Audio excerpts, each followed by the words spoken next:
Vendar letos niso pripravili bučne poti od podzemlja do čarovniškega gnezda na Kučarju.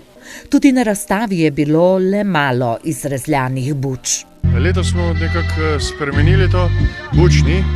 Letošnje vreme jim ni bilo naklonjeno in so zgnile, pravi Jerman.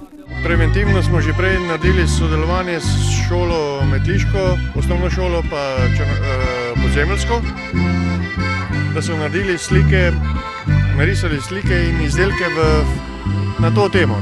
Kljub pomanjkanju buč pa je bilo v čarovniškem gnezdu veselo. Zabavali so se predvsem otroci, ki so peli in plesali.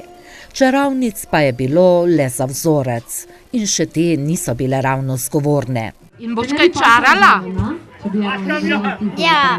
Kaj pa boš začarala? Tega pa nam ni hotela zaupati. Bolj zgovorni so bili tisti, ki so se šele trudili preleviti v čarovnice. Ja, jaz sem že od nekdaj čaral, čara, ne. Zdaj sem si pa še klobuk dal, zdaj sem pa original. Banko si bom zamislil polno denarja, pa bom dal malo naši vladi, da jo okrepim. Sicer pa so v čarovniškem gnezdu ponujali okrepčilo v obliki čarobnega napoja. Čarovnice, ki so ga pripravljale, so zagotavljale, če ga spijete. Mladi boste pa lepi.